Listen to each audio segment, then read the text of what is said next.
Fight for revolution.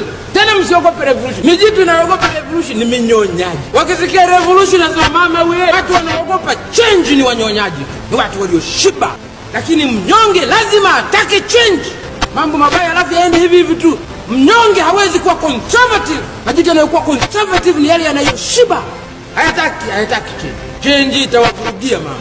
Maskini yuko tayari kubahatisha. Mwendelee mali.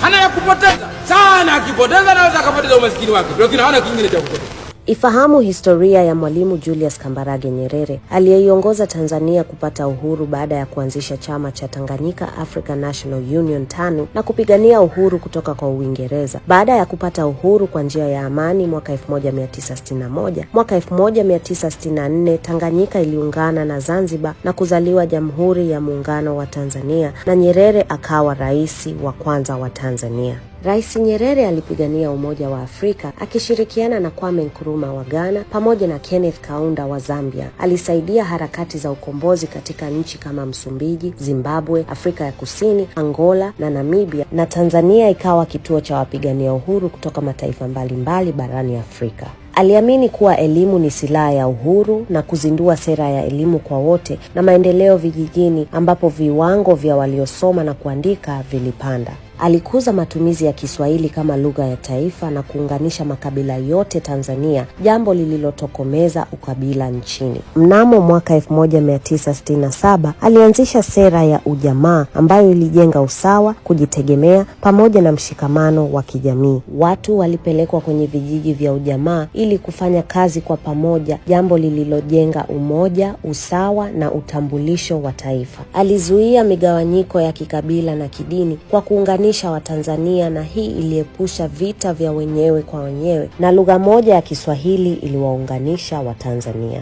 Watu wa Uganda tulikuwa tunajuana kwa makabila yetu. Watu wa Kenya walikuwa wanajuana kwa makabila yao. Huyu Mkikuyu, huyu Mjaluo, huyu Mluhya.